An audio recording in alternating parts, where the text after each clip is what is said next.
What if Shaytan's biggest plan wasn't to make you sin at all? What if every single day you were handing him something far more valuable without even noticing? It's not about the obvious mistakes. It's about the quiet moments you surrender that weaken your heart. Stay with this, because this is the trap most people never see coming. 1. The real target of Shaytan. When we think of Shaytan, most people imagine him whispering temptations, pushing us toward obvious sins like lying, jealousy, or disobedience. But his strategy runs much deeper than that. His true aim is not just that you fall once or twice, it's to rewire your entire state of being. Shaytan is patient, and he knows that one sin, followed by repentance, can actually bring you closer to Allah. What he wants instead is something far more lasting: a distracted heart and a weakened spirit. Think about it. If Shaytan can't make you commit a major sin, he'll settle for keeping your mind unfocused in salah, so the prayer becomes hollow. If he can't convince you to abandon your faith, he'll work on making your faith feel heavy and empty, like a burden instead of a blessing. He knows that once your heart is disconnected, the rest of your life will follow. It's not always the big failures he's after. It's the subtle shifts. Missing one prayer turns into missing many. 5 minutes of mindless distraction turns into an hour of wasted energy. Over time, you don't even notice how far you've drifted, because it wasn't a sudden fall. It was a slow, quiet pull. This is why his real target isn't sin itself. It's your consistency, your awareness, and your connection with Allah. Once those are shaken, Shaytan doesn't need to do much more. You begin giving him what he wants without even realizing it. 2. Why sin alone isn't his victory. It's important to realize that sin, by itself, is not the ultimate success of Shaytan. Every human being slips, because that is part of our nature. The difference lies in what happens after the sin. A believer who immediately turns back to Allah with sincerity, seeking forgiveness, can actually emerge stronger than before. That moment of humility and brokenness before Allah often awakens the heart, teaching lessons of patience, discipline, and reliance. Shaytan knows this, and it frustrates him. This is why his real goal isn't that you sin once, but that you stay in that state. If he can make you drown in guilt, feel unworthy of forgiveness, or think, "What's the point in trying again?" then he has achieved something greater than the sin itself. Sin is a wound, but despair is the infection that spreads and weakens the soul. Consider how many times people abandon good habits because of one mistake. Missing Fajr one morning can turn into a pattern of neglect, simply because Shaytan whispers, "You've already failed." In reality, Allah's mercy is vast, and every return to him is accepted, no matter how many times we fall.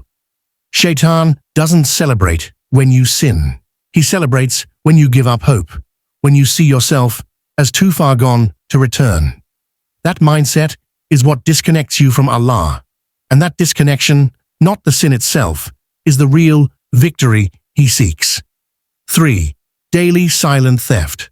One of the most dangerous tricks of Shaytan is not in the dramatic moments of failure, but in the quiet, unnoticed thefts that take place every single day.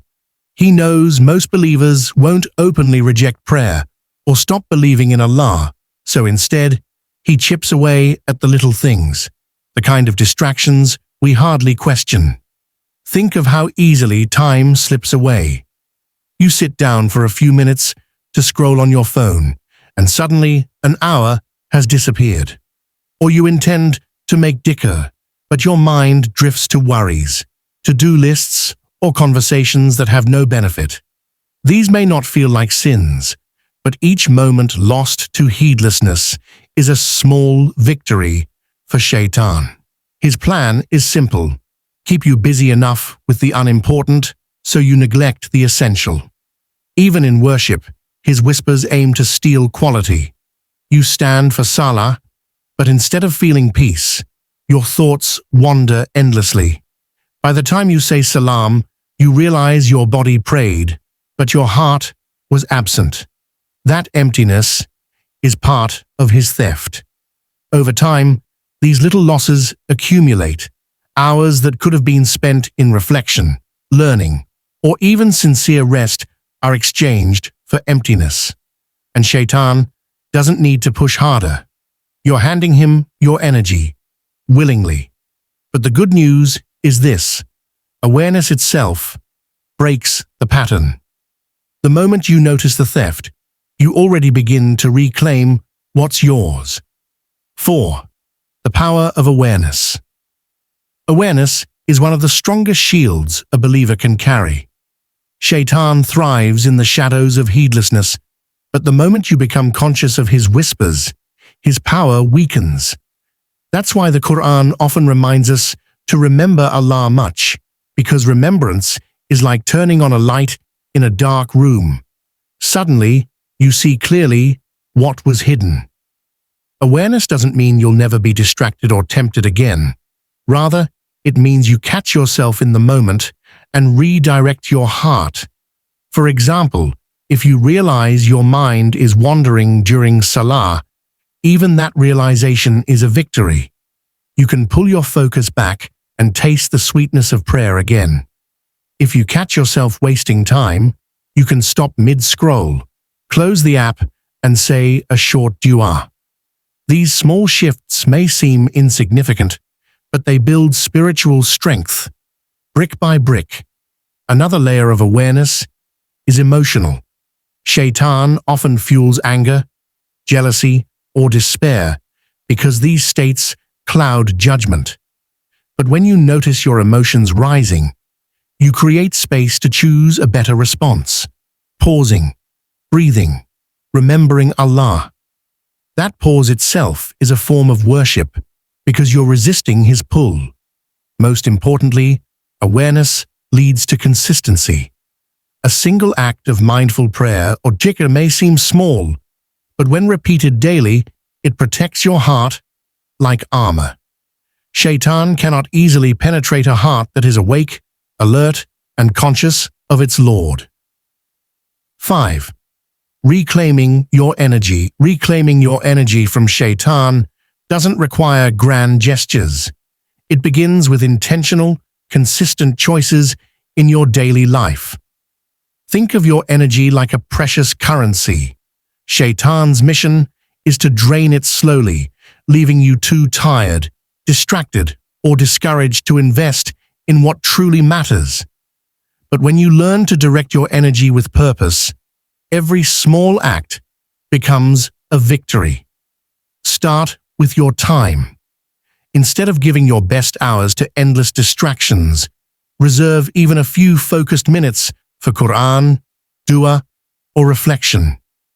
Those short, conscious investments are like deposits into your spiritual account, and they grow over time.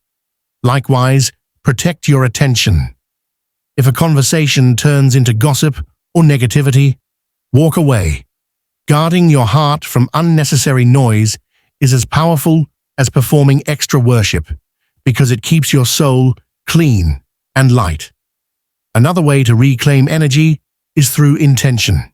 Eating, working, even resting can become acts of worship if you remind yourself you are doing them for the sake of Allah. Shaytan cannot touch energy that is tied to a sincere intention, because it is already secured in the path of goodness. Finally, choose consistency over intensity. 10 minutes of daily remembrance is more powerful than hours of worship done only once in a while. Each moment of steady effort rebuilds what Shaytan tries to erode. By reclaiming your energy in these practical ways, you not only protect yourself from his whispers, you transform your entire life into a fortress of light. Shaytan steals only when we allow it. Choose awareness, choose Allah. Comment this affirmation: "My heart belongs to Allah alone." Share your thoughts and stay strong with noble Islam.